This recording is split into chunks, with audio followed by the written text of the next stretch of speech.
اور ان دونوں کا میچ کروا دیا گیا. پھر عمران خان کو جناب انی سپورٹ ملی. اس نے پاکستان کی خوب اچھے طریقے سے واٹ لگائی جتنی ہو سکتی تھی, اور باقی سارے دیکھتے رہے. پھر بیچ میں سے لوگ کہتے تھے کہ بھائی جان, چھوٹے والے بڑوں کو کہتے تھے کہ آپ تو نکل جاؤ گے, ہمارا کیا بنے گا, ہمارا حصہ ہمارا رکھ اتھے رکھ. تو یہ جھگڑا ہوا. خان صاحب کے ساتھ جو کچھ ہو رہا تھا, تو انہوں نے مال جو ہے نا وہ اسی طریقے سے, اسی میتھڈ پہ جو صدیوں سے ہوتا ہے, یہ اپنے بچوں کو بھیج رہے تھے.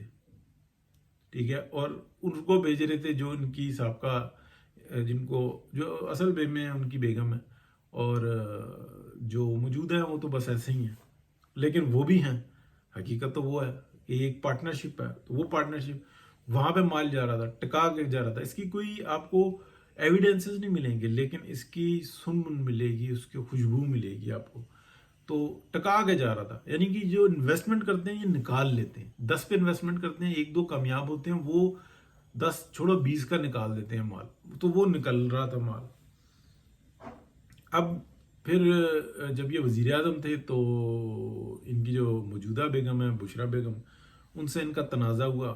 یہ بہت سمجھدار ہیں, ان کو پتا تھا, انہوں نے کہا میں بھی ماری جاؤں گی, تم بھی مارے جاؤ گے. مارے جانے سے مطلب یہ سمجھنا نا کہ آپ بھی پھنس جاؤ گے, میں بھی پھنس جاؤں گی, اور مال آپ کا نکل گیا, بچے آپ کے نہیں ہیں, کچھ بھی نہیں ہے. تو لہٰذا جو سا نا آپ اپنی جان سنبھالو, میں اپنی جان سنبھالوں. یہ بات ان کو سمجھ میں آ گئی. انہوں نے مال متے کے معاملے کے اندر نا اپنی ڈویژنز کر لی ٹھیک طریقے سے. تو بشرا بیگم کا جو مستقبل ہے وہ ان کے اپنے بچوں کے ساتھ ہے, جو سنسیئرٹی ہے. لیکن وہ جس مشن پہ ہیں وہ اس مشن پہ ڈٹی ہوئی ہیں. وہ بہت سمجھدار ہے, لیکن اس وقت میں پھنس گئی ہوئی ہیں, کیونکہ عمران خان کی بہنیں, دیگر جو لوگ ہیں وہ اندر سے اتنے ایویڈنسز دے چکے ہوئے ہیں ان لوگوں کے خلاف کہ بچنا اب ان کا کچھ بھی نہیں. تو یہ ویسے مجھے بات نکالنی نہیں چاہیے تھی, لیکن نکل گئی, چلے ٹھیک ہے. تو یہ سارا جو ہے نا معاملہ, اب ان کا کچا چٹھا یہ جو ہے نا یہ اس جگہ پر موجود ہے کہ جن کے مفادات نہیں ہیں, مادی مفادات نہیں ہیں, اب وہ پلے کر رہے ہیں بڑے اچھے طریقے سے. تو اس بات کو سمجھیں کہ خان صاحب آپ اندر ہیں, ان کو نکالنے کے لیے کوئی کوشش نہیں ہو رہی. ہر ایک اپنا طبلہ, سرنگی, ساز, ڈھول بجا رہا ہے اور اپنے پیسے کما رہا ہے. ان کو ایک انٹرسٹ ہے کہ خان اندر رہے اور ہم چیختے چلاتے رہے اور ہمارے پر ویلیں ڈلتی رہیں. تو وہ اس کے اندر کامیاب ہے. سب اپنی جگہ پہ ہیں. بہنیں وہ جو انسان وہ کہتی ہیں کہ اب جو باہر مال ہے وہ بھی ہمارا, بیگم بھی گئی, عمران خان بھی گیا, بچے باہر ہیں, باہر والوں نے اندر آنا نہیں, ہم نے یہاں پہ سے ہٹنا نہیں.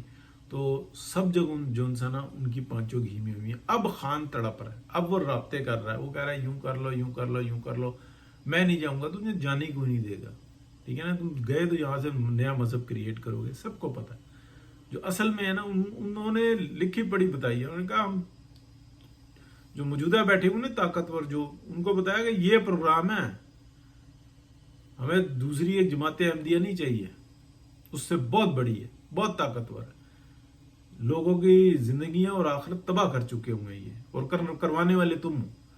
تو اب وہ بھی جو نا پریشان ہے. تو یہ عجیب قسم کا گھٹ مٹ ہے, اور خان گیا پھنس, اب نہیں نکلتا. پہلے کچھ لگ رہا تھا ٹرمپ فون کر دے گا. یہ ٹرمپ فون اس وقت کرے گا جب اس کو پتا ہوگا کہ میرے فون کرنے سے یہ چسکیں گے بھی نہیں. وہ رسک نہیں لیتے, وہ نااہل نالائق نہیں ہے.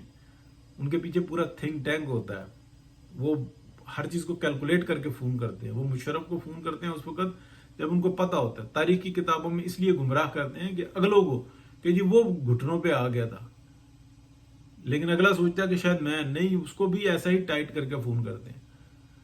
حالات ایسے بناتے ہیں. تو یہ ہے جی خان کے پھنسنے کی سٹوری. خان کے باہر آنے کے کوئی چانسز نہیں ہیں.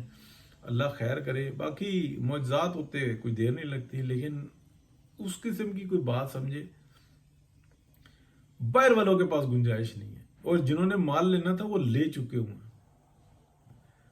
مال کا کچھ حصہ بشرا بیگم کے پاس ہے, لیکن وہ بھی بڑی سیانی ہے. بہت شکریہ جی, اللہ حافظ.